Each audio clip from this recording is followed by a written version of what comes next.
Dan kenapa ini penting rehabilitasi mediknya ya? Karena kebanyakan pasien itu taunya stroke udah selesai, udah gitu. Padahal nanti di rumah dia nanti misalnya baring terus, nggak pernah latihan. Nah, Nggak dilatih ya dok? nggak dilatih. Nah, rehabilitasi medik ini sendiri itu prinsipnya adalah mengoptimalkan kemampuan fungsional seseorang. Assalamualaikum warahmatullahi wabarakatuh. Hai Sobat Diskominfotik Provinsi Riau sekalian, apa kabar? Semoga selalu sehat ya di masa pandemik ini. Ini masih masa pandemik nggak ya? Semoga udah berlalu ya. Nah, kembali lagi di podcast Diskominfotik Provinsi Riau. Kali ini Yolan sedang berada di studio Radio Soleram Diskominfotik Provinsi Riau. Nah, seperti biasa, podcast kita kali ini sudah sesuai dengan protokol kesehatan ya, telah melaksanakan vaksin, swab, dan menjaga kesehatan masing-masing tentunya. Nah, untuk episode kali ini, kita ingin membahas mengenai rehabilitasi medik pada pasien stroke. Dan udah ada tamu spesial nih di samping Yolan, yaitu Ibu Dr. Erni Asia, SPKFR selaku dokter spesialis kedokteran fisik dan rehabilitasi ya dok ya. Apa kabar dokter? Baik, alhamdulillah Yolan. Baik, alhamdulillah sehat ya dok ya. Sehat, alhamdulillah. Sehat. Sampai sekarang udah pernah kena COVID belum dok? Kepo sedikit nih. Sedikit nih. Iya, udah sih, tapi udah alumni ya? Sudah alumni. Kayaknya hampir Hampir. semua. Tapi alhamdulillah sih ringan aja sih. Ringan aja. Insya Allah kita vaksinnya udah lengkap. Gejala-gejala kita juga ya insya Allah sih Insya ya. Allah Kalau ya, kata dok ya. orang ya kayak batuk pilek biasa aja gitu. Oke. Nah, semoga Sobat Diskominfotik di sini udah vaksin ya dok ya. Iya, harus. Apalagi harus. sampai vaksin booster ya dok sekarang. Betul. 3 ya harusnya. Harus mudah-mudahan. vaksin ketiga. Nah, sebelum kita membahas nih dok mengenai rehabilitasi medik pada pasien stroke ini, mungkin Yolan mau berkenal lebih dekat nih dengan dokter. Boleh. Nah, kalau boleh tahu dokter tamatan tahun berapa sih dok di kedokteran? Soalnya kayak Tertawan masih umur muda ya. gitu. Tertawan Kok udah umur jadi ya. ini dokter spesialis gitu. Iya, kalau dokter umumnya sih saya angkatan 2002 ya, kelahiran 2002, oke. 1984. Kalau spesialisnya itu kemarin tamatnya 2020. 2020 dari oke. Universitas Indonesia ambil itunya, Iya, spesialisnya. agak segan ya. Oke, berarti 2020 Ya tamat. tamat spesialisnya. Oke. Berarti terjun ke maksudnya benar-benar melayani itu dari Iya. tahun berapa tuh, Dok? 2021 ya. 2021 ya. Oke. Masih baru. 2020 dari spesialis. Keren-keren. Nah, karena kita berbicara mengenai rehabilitasi medik pasien stroke. Ya. Nah, kalau boleh tahu nih, Dok, boleh nggak sih, Dok, dijelaskan sedikit penyakit stroke itu sebenarnya seperti apa sih, Dok? Ya, jadi dalam rangka sebenarnya kenapa kita berbicara tentang stroke, memang kan kebetulan saya dinasnya di RSUD Petala Bumi nih, Oke. baru masuk nih, dan visi kedepannya Rumah Sakit Petala Bumi ini kan salah satunya kedepannya ya mudah-mudahan itu menjadi pusat stroke. Iya, ya. benar. Makanya kita singgung-singgung sedikit nih. Mengenai stroke ya? Ya, dan rehabilitasi pada pasien stroke itu banyak pasien juga belum terlalu ngeh ya, belum terlalu tahu dan belum terlalu aware gitu. Iya. Pertama-tama tadi apa itu stroke dulu ya? Kalau stroke itu kita tahu adalah suatu penyakit yang terjadi disebabkan oleh gangguan aliran darah ke otak. Oke. Baik aliran itu darah ke otak. garis besarnya sih ada 2 macam ya. Penyumbatan buluh darah atau bahasa kedokterannya stroke infarct. Yang kedua itu stroke perdarahan. Ya. Jadi keduanya itu akan mengganggu aliran darah ke otak sehingga sel-sel otak itu mengalami kekurangan oksigen. Itu yang akhirnya menjadi sel-sel otak itu mati gitu ya. Sebagian yang di mana misalnya penyumbatannya di daerah A, nah di situ sel-selnya kena tuh, mati tuh.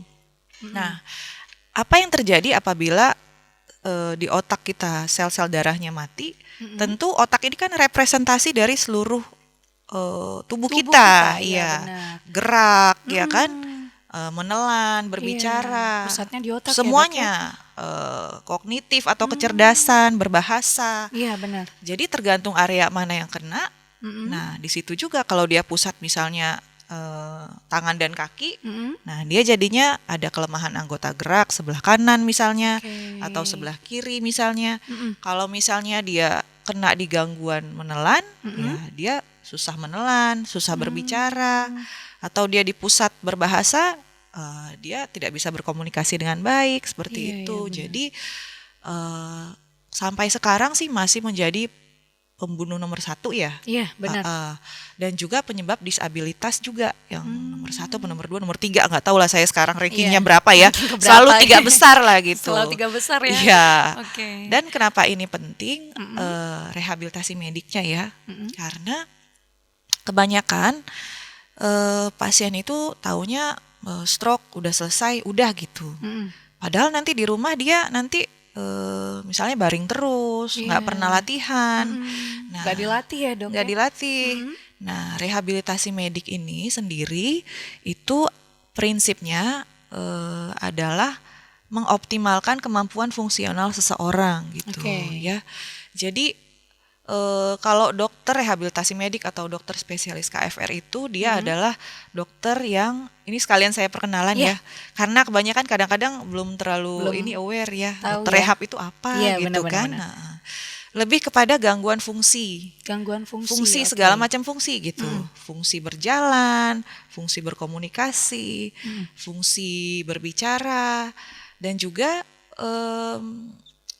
sampai kepada peran seseorang itu di keluarga, sebagai dirinya sendiri, sebagai di keluarga, dan sebagai di kehidupan sosial, pekerjaannya. Sampai kembali seperti itu gitu. Jadi dokter rehab ini panjang sebetulnya tugasnya, bagaimana dia bisa kembali ke masyarakat dan bisa kembali menjalankan perannya. Misalnya kalau pasien stroke, misalnya pekerjaannya kuli bangunan sama pianis, beda kan? Kalau misalnya jempolnya atau kelingkingnya aja yang cedera atau defisit gitu ya akibat stroke, mungkin ya kuli bangunan masih bisa tuh ngangkat-ngangkat apa, tapi kalau pianis nggak bisa, masa depannya apa segala macam. Nah itu, nah kita memperhatikan sampai aspek kayak gitu. Berarti sampai ke ujung-ujungnya, sampai semua aspek bisa dibilang gitu ya dok ya. Tapi memang hulunya ya di awal, kalau misalnya stroke itu makanya ada golden period sebetulnya rehabilitasinya ya. Jadi dia itu sebetulnya tim rehabilitasi itu dari awal sudah mulai masuk. Jadi pasien begitu dia kena stroke, distabilkan misalnya 24 jam pertama semua tekanan darah apa segala macam udah stabil, itu tim rehab sebetulnya udah mulai bisa masuk. Dari mulai positioning di bed ya kan, bagaimana mencegah sendi-sendinya biar tidak kaku. Nanti pasiennya udah selesai fase gawatnya udah terlewati, tapi sendi-sendinya kaku semua, tetap nggak bisa jalan nanti. Itu yang bisa kita bantu gerakkan, kita bantu posisikan, seperti itu sih. Nanti baru misalnya sudah pulang rawat jalan, kita masuk ke fase-fase berikutnya gitu. Berarti ada beberapa fase juga ya betul. Dok ya. Nah kalau untuk perbedaan stroke ringan dan berat nih, kadang ada yang stroke ringan mungkin di bagian tangannya kebas-kebas atau apa gitu gejalanya. Nah kalau stroke berat itu bagaimana gitu dok? Ya jadi ini ya, kalau stroke itu tergantung tadi ya kerusakan otak itu seluas apa gitu. Jadi kalau misalnya pembuluh darah yang kena itu misalnya pembuluh darah yang kecil atau cuma sedikit, bahkan ada yang namanya transient ischemic attack, misalnya dia belum betul-betul nyumbat tuh. 24 jam dia pulih sempurna gitu, tapi ya itu udah lampu kuning apa lampu merah ya, pokoknya udah harus aware tuh. Kenapa nih? Karena betul, stroke ini kan kita harus memanage faktor risikonya gitu. Jadi sama seperti penyakit-penyakit yang lain ya, metabolik. Sekarang kan eranya penyakit jantung koroner, stroke, pembuluh darah itu ya. Itu semuanya namanya sindrom metabolik. Jadi Sindrom obesitas ya. Oke. Obesitas. Jadi faktor-faktor risiko itu stroke ini sendiri ada dua. Ada yang bisa diubah ya. Ada yang non modifiable, ada yang tidak bisa ya. Bisa, oke. Yang nggak bisa diubah misalnya gender laki-laki. Iya. Lebih rentan tuh ya kan, usia tua iya, lebih benar. rentan gitu kan. Tapi kan yang bisa diubah seperti pola hidup itu kan bisa sebenarnya Iya, ya. dari diri ya, Dok, Iya ya. betul, pola hidup sehat misalnya obesitas ya kan. Terus sakit-sakit seperti sakit gula, hipertensi itu kan kita bisa manage, obatnya bisa kita minum. Kolesterol seperti itu, olahraga teratur, hidup sehat ya kan. Nah itu yang misalnya kita udah kena yang sedikit peringatan itu kita harus balik lagi tuh, kita harus benerin tuh semua, check up lah semuanya. Faktor risiko itu harus kita singkirkan ya Iya, kan. benar. Lalu kalau misalnya sudah terkena, yaitu kalau misalnya ringan, semuanya ringan sampai berat sebetulnya kita tetap butuh rehabilitasi medik ya. Ya. Jadi nanti dokter rehabilitasi medik akan melakukan assessment atau penilaian fungsi-fungsi apa saja nih yang paling terganggu gitu kan. Lalu nanti kita kasih programnya sesuai itu, program latihan. Jadi kalau rehabilitasi medik itu biasanya tim ya. Jadi ada dokter spesialis KFR-nya, ada nanti fisioterapisnya, dan idealnya juga nanti ada okupasi terapis wicara, psikolog, seperti itu. Bahkan kalau yang sudah lebih lengkap ada petugas sosial medisnya juga untuk misalnya pasien yang kurang mampu atau apa ya kita jembatani gitu. Ya kan, karena kadang-kadang ada yang dibutuhkan alat-alat seperti kursi roda, alat bantu jalan dan sebagainya. Itu kan biasanya kadang mungkin orang yang nggak bisa beli atau gimana. Nah itu kita jembatani seperti itu. Jadi ya itu kita butuh sih dari awal. Walaupun ringan, ya itu assessment dulu sampai nanti beratnya seperti apa, tergantung. Kadang kelumpuhan juga ada derajatnya ya. Jadi misalnya dia masih bisa jalan gitu kan, pakai alat bantu jalan. Ada yang sama sekali nggak bisa, cuma duduk, tapi misalnya masih bisa duduk sendiri gitu kan. Ada yang cuma bisa baring di tempat tidur. Nah itu kan beda-beda tuh semuanya. Gitu. Mungkin terkadang ada mungkin beberapa orang yang nggak aware gitu, misalnya kakinya kebas-kebas, oh ini rematik atau apa, jadi nggak diobatin gitu Dok. Iya, gimana betul. sih taunya, maksudnya ini kayaknya harus periksa nih. Gimana ngingatin masyarakat? Nah kalau kayak gini harus periksa nih, jangan-jangan stroke gitu. Iya betul, gejala awal ya. Gejala awalnya. Jadi gejala awal stroke memang bervariasi ya, tapi memang kalau ada sesuatu yang tiba-tiba muncul itu harus diwaspadai gitu. Iya, benar. Karena kalau misalnya kayak kita nyeri sendi, nyeri lutut, itu kan kita udah lama biasanya ya udah tahu lah, kita udah tahu rasanya hilang timbul juga kadang-kadang aduh kambuh nih gitu kan. Tapi kalau misalnya ini biasanya nggak pernah gini nih, kenapa muka sebelah jadi kebas gitu kan, kesemutan, terus kok keluk-keluk gitu, lidah kayak pelok-pelok gitu kan bicara. Nah itu harus cepet langsung kasih tahu keluarga atau apa, langsung cepet dibawa ke UGD, ke IGD rumah sakit ya. Kadang ada orang yang tangannya kok kebas-kebas, bawa kerja aja deh gitu. Jangan, justru gitu jangan ya, dibawa macul atau apa. Justru kita ketika saat itu oksigen lagi kurang di otak, jangan dibawa kerja, justru oksigennya lari ke sono gitu. Ya jadi kita yang tadinya kerusakan otaknya sedikit bertambah malah ya, nambah, malah jadi makin berat. Jadi kan itu representasi, makin tadinya bisa digerakin, sekarang ngeplek banget, lemes banget. Jangan. Jadi memang kita istirahat ya kan, tiduran, lalu ya itu cepet bawa ke rumah sakit. Karena di rumah sakit kan akan diberikan pertolongan pertama ya, oksigen dan obat-obatan segala macam. Itu yang target kita sih, membuka si pembuluh darah itu secepatnya biar dia yang tadinya udah mulai engap-engap selnya balik lagi tuh darahnya gitu. Kadang orang tua taunya ini kena nggak kerja nih gitu. Iya nggak kerja, justru ini kurang gerak nih gitu. Malah digerakin Jangan. ternyata bisa jadi itu stroke Heeh, ringan ya stroke dok ya. ringan bisa jadi cepet aja. Sama kita harus waspadai misalnya kita memang ada sakit gula, ada sakit hipertensi. Iya. Ya itu kita harus lebih aware yang seperti itu. Mungkin aja stroke. Soalnya terkadang ada yang mungkin diabetes ya dok ya. Iya, diabetes. Terus larinya malah ke stroke ringan gitu. Karena diabetes itu faktor risiko yang besar untuk jadinya stroke, untuk jadinya penyakit jantung koroner. Jadi memang kalau kita sudah terdiagnosis diabetes itu kita udah harus ini banget lah, aware banget Aware gitu. banget ya. Selain diabetes dok, apalagi yang mungkin paling dekat Kolesterol ya, kolesterol, sama darah tinggi, darah hipertensi. tinggi. Oke. Iya, itu sih. Sama ya yang lain-lain ya. Mungkin memang ada ini ya, maksudnya faktor bawaan segala macam ya udahlah. Tapi yang bisa kita ubah kan kita ubah gitu. Apakah stroke itu bisa faktor keturunan dok?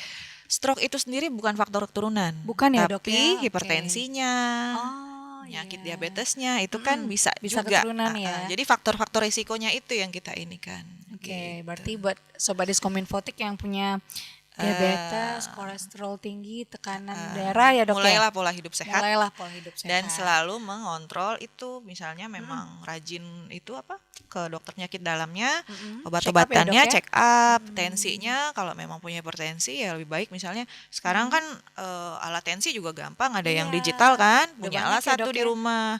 Jadi itu aja sih, sama selalu positive thinking ya. Iya, benar. Karena kalau stres juga kan salah satu faktor yang jelek Penyakit lah itu buat sebenarnya tubuh. dari pikiran Betul, juga ya dok ya, dari happy hati happy. juga ya dok.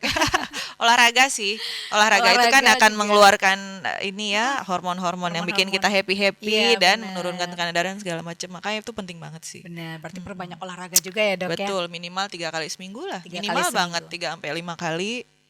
Kalau untuk apa namanya lansia, kalaupun nggak kuat apa jalan aja, jalan aja, pagi, jalan santai ya, iya Dok, ya. jalan santai, terus yang Apalagi CFD olahraga. udah buka juga dok. Betul ya. Jalan Asal santai. jangan jalannya dikit terus Makannya banyak. makan apa namanya telur gulungnya. Atau nanti saya di ban sama penjual telur gulung, jangan-jangan. Intinya gitu ya. Jalan gitu, Seimbang. Iya, makan lontong gitu. Iya, jalannya nggak seberapa, lontongnya nambah pakai bakwannya 5. Susah.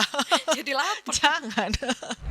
Nah kalau untuk usia nih dok, ada nggak sih yang usia berapa ke berapa bisa lebih rentan terkena, atau Ya, anak bayi usia apakah ini bisa? anak bayi mungkin enggak. Cuma gini loh, usia dulu kan lebih kepada yang udah mulai lanjut, lebih rentan stroke. Sekarang enggak.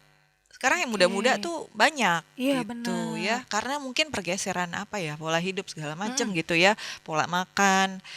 Dan juga stroke kan salah satunya misalnya bisa juga misalnya ada faktor sakit jantung. Kan Iya. orang-orang muda juga banyak juga tuh yang sakit jantung, misalnya bawaan yang sakit katup atau apa gitu. Itu juga satu faktor risikonya. Jadi dari muda sekarang ada yang 20-an kena stroke, ada juga 25, 26 gitu ya.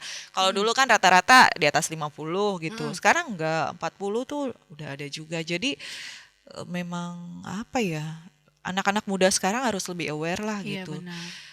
Ya, tapi kalau apa namanya yang tadi bawaan ya, bayi, anak, nah itu biasanya dia bawaan, misalnya faktor persalinan, misalnya ada perdarahan otak, ada juga yang Oh, kejadian bisa gitu juga ya, Dok, gejalanya ya? seperti stroke juga, misalnya dia lemah sebelah segala macam, ada juga. Apa namanya biasanya sih berpengaruh dengan penyakit apa ketika di kandungan atau setelah melahirkan gitu. 2 tahun pertama biasanya sih. Berarti Seringnya nggak itu. mengenal usia ya dok? Ya, tapi kalau stroke itu memang onsetnya tiba-tiba ya. Ya itu yang tadi ada pembuluh darah pecah atau pembuluh darah tersumbat, yaitu biasanya memang terjadi dulu di middle age lah ya. Tapi sekarang udah mulai bergeser karena ya apa namanya yang tadi pola hidup, dan juga apa banyak lah penyakit ini kan zaman sekarang teknologi kedokteran makin canggih Iya dan benar. dia makin terdeteksi gitu kan. Jadi Semakin kalau dulu mungkin gampang gitu. mungkin aja ada tapi kan nggak diekspos kayak sekarang seperti itu. Tapi nggak apa-apa. Justru kita kan cari informasi ya sebanyak-banyaknya ya untuk kesehatan itu kenapa enggak gitu. Iya benar. Apalagi sekarang alat udah canggih gitu ya dok. Betul. Maksudnya Internet mendeteksi. juga udah Iya. ini. Terus kita juga kalau misalnya terasa sedikit bisa cek di Google gitu. Benar. Kenapa ya gejala Iya, ini? betul. Ternyata penyakitnya ini. Betul. Gitu. Harus Gitu. lebih aware lagi ya dok ya. Betul. Intinya juga pola dari tadi pola hidup. Bener. Karena memang itu sih yang penting sekarang ya zamannya. Iya. Nah bener nggak sih dok? Kadang ada dengar nih kayak stroke itu gara-gara kamu tidurnya deketan sama AC katanya gitu dok. Hah? Bener nggak dok? Nanti apa pabrik AC tutup. Ada yang Enggak bilang sih kayak ya. gitu soalnya gitu. Enggak. Enggak ya dok ya, Enggak. berarti hoax ya. Hoax. Kadang di artikel ada maksudnya sering tidur deketan banget sama AC membuat jadi stroke gitu. Enggak sih. Enggak sih ya. Enggak ada. Kalau kedokteran nih kita bicaranya evidence based jadi jurnal ya. Kita cari referensi yang sudah ada penelitiannya. Nah, baru kita bisa bicara gitu. Iya benar. Gitu. Kalau Takut AC salah-salah ya dok ya. enggak ada. No ya. Takutnya tutup pabrik AC. Iya benar. Apalagi di Pekanbaru panas ya dok ya. Benar, panas banget. Nggak pakai AC. Nah, kalau untuk tadi udah kita senggol juga nih mengenai tujuan rehabilitasi pasca stroke. Nah, tujuan utamanya apa sih, Dok? Tujuan Ya. utama rehabilitasi ini? Jadi itu tadi ya untuk mengoptimalkan fungsi atau pemulihan pasca stroke. Itu jadi kadang pasien itu seperti saya bilang tadi ya, misalnya dia udah kena stroke, Iya. harusnya dia bisa udah selesai nih, udah 5 hari dirawat misalnya, pulang deh dia. Harusnya kemampuan fungsionalnya dia itu kita kan bisa nilai sebagai dokter rehab ya, itu dia harusnya bisa duduk sendiri tuh gitu kan. Tapi gak dilatih, akhirnya dia di rumah tiduran terus. Nah tiduran terus itu banyak sekali efek buruknya kalau kita tiduran terus ya. Maksudnya nggak pernah bangun-bangun segala macam. Apa yang pertama, paru-paru kita bisa rentan terhadap infeksi paru-paru. Oke. Ya, jantung kita juga mompanya tidak normal optimal ya. Terus luka, kadang-kadang ada yang sampai luka-luka ya karena dia baring terus gitu kan, infeksi. Nah, itu nanti dia masuk lagi ke rumah sakit bukan karena stroke-nya, tapi karena mungkin misalnya infeksi paru-paru, penyakit lain, nutrisinya kurang segala macam.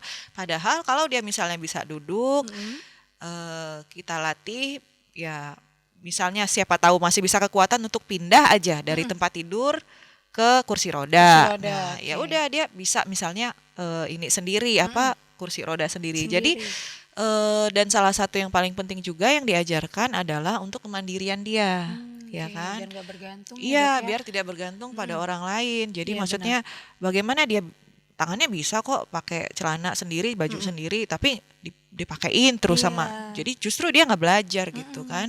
Terus dia sebetulnya bisa pakai sepatu tapi dipakein terus sepatunya. Terus satu lagi misalnya dia ada tangannya lemah nih sebelah kanan. Oh, lemah nih udah nggak usah dipakai gitu kan. Dia pakai tangan kiri terus. Yang lemah tadi ya makin makin nggak bisa gitu. Justru untuk awal-awal kita tetap harus stimulasi gitu. Jadi si pasien ini memerintahkan menggerakkan itu juga udah berupa latihan sebetulnya, karena kan ada prinsip-prinsip latihan itu salah satunya juga repetisi atau pengulangan gitu. Jadi semakin sering diulang, si otak kita kan ada semacam reorganisasi gitu di sel-sel otaknya dia. Jadi yang tadinya mati itu di sekitar-sekitarnya juga kompensasi gitu, ya kan. Sampai nanti kepada kalau misalnya sudah. Jadi stroke ini ada golden periodnya yang saya bilang tadi ya. 3 bulan pertama itu paling bagus ya untuk berlatih ya. 6 bulan penelitian sih belum ada yang menyatakan bahwa sampai berapa lama udah kagak ada pemulihan, nggak ada gitu ceritanya. Cuma memang yang paling bagus itu 3 bulan pertama sampai dengan 6 bulan pertama gitu. Kalau misalnya udah setahun 2 tahun ya misalnya kira-kira rasanya akan susah pulih ya kita berpikir tentang modifikasi gitu, modifikasi alat-alat bantu, bahkan kayak alat makan sekarang udah banyak tuh, misalnya dia nggak bisa begini ya Menggenggam. diselip di sini, ya udah dia makan deh pakai sendok misalnya seperti Iya, itu iya, iya. gitu kan, sampai yang seperti itu. Bagaimana targetnya dia bisa melakukan yang optimal dia sendiri, dia tetap bisa sendiri gitu. Sampai peran sosialnya misalnya atau peran di keluarga. Seorang ibu kan kalau dia nggak bisa motong-motong, tapi kan dia bisa juga misalnya ada yang bantuin, oh ya udah bumbunya segini, ininya segini, tetap menyajikan masakan di meja makan Iya, yang enak benar. untuk keluarganya. Itu kan peran seorang ibu Iya, gitu ya benar, kan. benar. Nggak harus dia motong sendiri gitu, yang seperti itu. Jadi itu salah satu yang kita encourage juga ke pasien bahwa apa ya, nggak bisa begini itu bukan berarti peran kita selesai Iya, gitu kan. benar. Masih bisa Iya, kita masih ini bisa ya. yang lain, dan itu untuk dia juga nggak depresi gitu ya. Iya. Pasien stroke ini banyak yang depresi karena Karena keterbatasan tadi iya ya, Dok, ya. keterbatasan tadi, dan dia merasa dia udah nggak bisa apa-apa gitu Iya, kan. Dia benar. sebagai misalnya kepala keluarga mencari nafkah, dia sebagai seorang ibu Iya, ya udah benar. nggak bisa apa-apa, enggak. Kita harus tetap apa yang bisa kita optimalkan dioptimalkan semaksimal mungkin. Nah, Oke. itu tugasnya kita tim rehab. Jadi menilai orang ini bisa sampai mana gitu, dan apa yang kita harus berikan latihannya sehingga dia bisa berperan yang seperti tadi itu. Iya, berarti intinya mengoptimalkan tadi Fungsi ya, Dok, ya. mengoptimalkan benar. Rehabilitasi tadi. Jadi Bener. yang tadinya mungkin tangannya kaku, Mm-mm, lama-lama kaku. bisa gerak lagi. Sampai gerak semana ya kita Sampai, optimalkan gitu. mentoknya Karena di kalau mana gitu ya? didiamkan ya udah segitu aja gitu kan. Tapi kalau kita coba, kita belum tahu dia sampai mana. Nah, itu pentingnya latihannya. Oke. Nah, di saat udah latihan nih, Dok, misalnya kalau jaraknya 3 bulan sampai 6 bulan ya, Dok, ya. Rata-rata ya. Pemulihannya. Pemulihan yang paling baiknya gitu ya rata-rata ya. Nah, kalau misalnya udah dilakuin terus udah kembali seperti normal, apakah nantinya bisa balik lagi, Dok? Ya, jadi kalau misalnya sudah bagus gitu ya, nah itu kita akan melakukan evaluasi. Ada evaluasi Biasanya lagi, oke. evaluasi lagi sesuai misalnya pekerjaannya apa gitu kan. Misalnya kita sampai memperkirakan kerjanya nih banyak duduk misalnya, atau misalnya dia di sawit gitu ya, banyak jalan atau apa gitu kan. Nah, itu kita bisa kasih latihan misalnya untuk endurance kardiorespirasi, misalnya dia sepeda Oke. atau apa, treadmill, latihan jalan. Nah, itu kita bisa nilai kemampuan fungsional kardiorespirasinya dia. Oh, berarti biasanya dia harus jalannya berapa meter, ini mampu nggak dia? Nah, itu salah satunya sih. Oke, Gitu. berarti setiap pasien beda-beda. Beda-beda. Sesuai Sesuai dengan apa yang defisit itunya, Oke. apa neurologisnya gitu ya, apa gangguan fungsi yang terkena pada pasien itu. Oke, berarti Gitu. dokternya ngecek sesuatu ya, Dok, ya, maksudnya Iya, ini apa, Bu, benar. kegiatannya gitu. Benar, benar. Habis itu baru dikasih terapinya seperti Ya, ini. bertahap sih, Bertahap ya, Dok, ya? bertahap. Mungkin untuk awal kan kita ada target-targetnya. Kayak tadi ya, jadi sebetulnya untuk rehabilitasi itu secara garis besar tuh ada 3 fase kalau kita akut, subakut atau dan kronik. Kronis. Kalau akut itu biasanya awal-awal pasiennya masih di rumah sakit, masih dirawat. Jadi dari beberapa hari pertama sampai 2 minggu lah. Itu masih kita targetnya ada tuh. Ya kan, misalnya bagaimana posisi di tempat tidur yang optimal untuk oksigennya ya. Lalu yang kedua fase 2 minggu.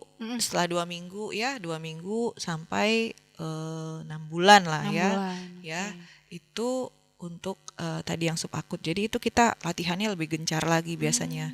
Bisa sampai 3 bulan, bisa sampai 6 bulan. Tapi kalau udah kronik di atas 6 bulan, ya itu fasenya lebih kepada modifikasi. Modifikasi gaya hidup, misalnya modifikasi bekerja, seperti itu. Jadi lebih ke mungkin peran dia sosial, mungkin dia pekerjaan, seperti itu. Nah, untuk terapinya itu sendiri, Dok, biasa rentan waktunya itu berapa kali seminggu atau Ya. gimana, Dok? Atau setiap hari kah apa gimana? Ya, jadi tadi prinsipnya repetisi itu ya. Jadi kalau misalnya yang di rumah sakit, sebetulnya tergantung pasiennya. Kalau memang tiap hari ya Oh, seharusnya kalau ya. bisa tiap hari, tiap Kalau hari bisa, ya. Oke. tapi kan ada juga yang biasanya sih kita latihan rutin 2 sampai 3 kali seminggu ke rumah sakit. Rata-rata sih seperti itu. Kalau sudah masuk fase pulang rawat jalan ya, kita biasanya kembalikan lagi tuh ke polirehabilitasi medik. Itu 2 sampai 3 kali seminggu dia latihan. Nah, sisanya kan di rumah kita bisa kasih home program namanya. Istilahnya latihan di rumah, nanti ibu begini-begini ya. Iya, yang bisa dikasih tahu ke pasien atau ke keluarganya gitu. Jadi itu sih biasanya programnya. Berarti ada bisa di rumah juga. Dan kalau untuk obatnya nih dok, itu dikasih obat ini juga ya? Ya, rutin kalau juga ya? rutin obat biasanya kalau tergantung tadi kan pasien ini ada komorbid apa atau sakit apa yang lain gitu ya. Yang pasti sih biasanya dokter spesialis saraf kan kasih obat ya. Dan kalau misalnya dia juga ada penyakit dalam gitu ya, seperti sakit gula segala macam, itu juga obat harus terus gitu kan. Kalau dokter rehabilitasi medik ya seperlunya aja. Biasanya sih mungkin obat-obatan udah di cover ya sama spesialis lain. Kita berikan program dan latihannya, dan biasanya kita kasih alat ya kalau modalitas ya. Jadi kita bisa kasih electrical stimulation ya. Terus kita bisa kasih alat-alat yang lain. Lalu nanti ke depannya sih kalau rehabilitasi stroke ini udah di pusat-pusat yang lebih maju gitu ya, sudah pakai robotik ya, robotic training seperti itu ya, banyak lah gitu kan. Ya mungkin ya mudah-mudahan ya kita menuju ke sana gitu. Amin. Ya Karena kan? ini kita menuju ke sana, Mudah-mudahan. semoga lebih lebih paling optimal lah gitu Iya, untuk jadi masyarakat kalau ya, Dok, ya. misalnya ada center di Pekanbaru kan bagus ya. Jadi maksudnya pasien-pasien juga bisa diberikan pelayanan yang optimal lah seperti itu ya. Cita-cita kita semua. Iya, amin. Buat Sobat Diskominfotik mungkin kalau yang merasakan gejala-gejalanya bisa ini ya dok ya, konsultasi boleh juga ya dok ya? Boleh. Ke Dokter Erni. Boleh. Nah, bicara mengenai hal yang mempengaruhi pemulihan stroke ini apa aja sih dok? Seperti tadi ya. Yang pertama, jadi bukan cuma rehabilitasi, jadi aspek yang lain ya. Seperti nutrisi itu juga penting ya. Lalu bahkan peran keluarga ya. Peran keluarga, jadi kita juga edukasi bukan ke pasiennya saja, tapi ke keluarganya, karena kebanyakan pasien-pasien stroke kan memang awal-awal masih tergantung sama keluarganya kan. Jadi bagaimana cara menstimulasi pasiennya itu kita juga edukasi ke keluarga, karena lagi-lagi sih yang paling penting latihan ya, repetisi latihan seperti itu, dan kontrol tadi gaya hidup dan pola hidup, dan meminimalisir faktor risiko sehingga tidak terjadi stroke ulang. Karena stroke itu semakin berulang, itu disabilitas atau kerusakan yang terjadi akan semakin berat. Jadi yang tadinya bisa jalan tapi mungkin agak kelihatan sedikit ini ya, misalnya pincang atau apa gitu, itu nanti bisa, misalnya dia stroke ulang, takutnya cuma bisa duduk. Nanti besoknya kalau dia stroke ulang yang ketiga, takutnya cuma tiduran aja gitu. Jadi semakin terjadi ulang, semakin berat gejalanya. Itu yang harus kita cegah. Jadi istilahnya sekarang stroke ringan, ya jangan sampai terjadi stroke berikutnya gitu. Jangan, udah situ aja.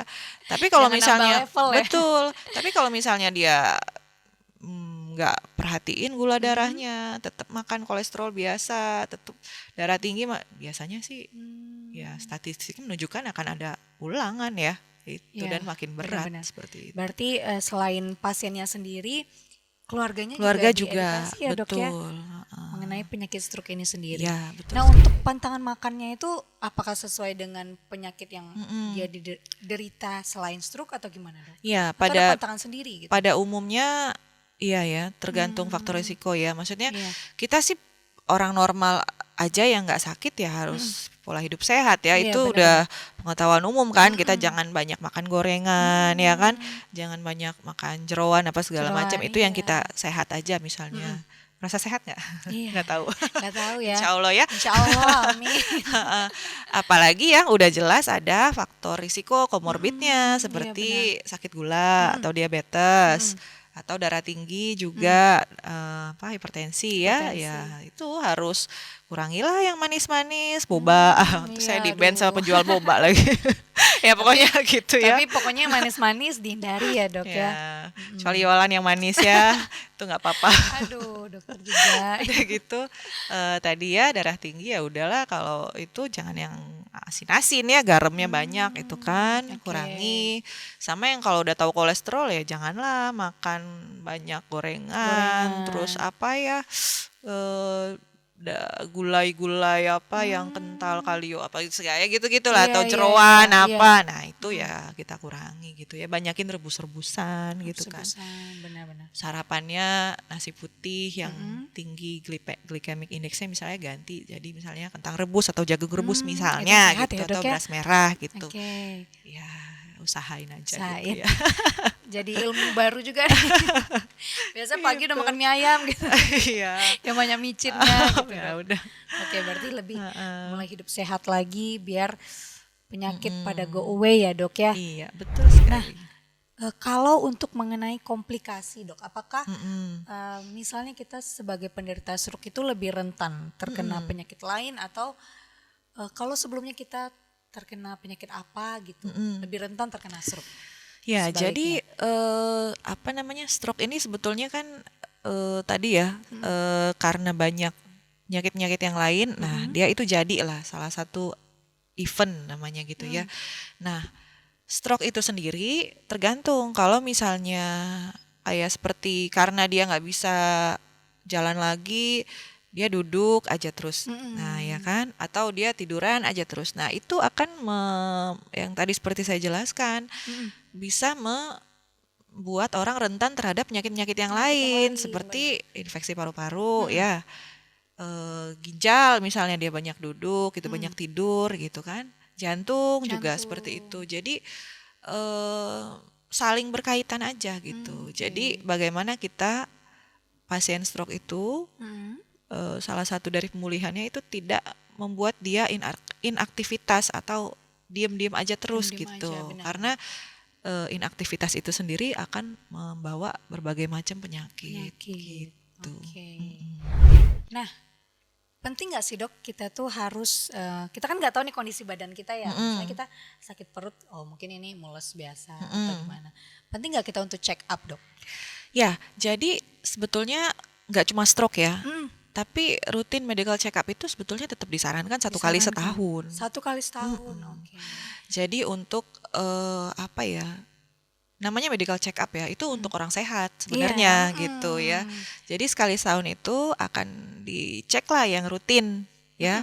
Jadi nanti ada biasanya medical check up itu kan ada paket-paket lah ya istilahnya ya. Kalau untuk orang yang misalnya seperti Yolan gitu ya kan, udah ada tuh misalnya cek darah, ronsen paru ya kan. Terus nanti mungkin apa namanya?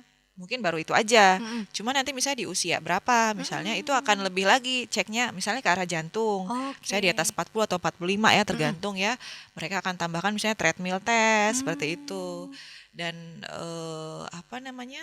Yang punya faktor risiko misalnya yang lain. Tapi kalau misalnya apa check up rutin itu udah termasuk misalnya kita cek gula, cek kolesterol, fungsi ginjal, fungsi hati sama darah rutin. Nah, itu Udah semuanya ya, Dok, ya? itu akan misalnya nih ya, masih muda aja juga, tapi misalnya kita apa saya obesitas atau apa, dari fungsi hati misalnya ketahuan tuh dari darahnya, oh ada peningkatan fungsi hati, nanti kita akan di refer lagi misalnya ceklah USG gitu. Jadi screening itu untuk melacak yang Di mana gitu ya? kira-kira ada nggak sesuatu yang berbeda gitu.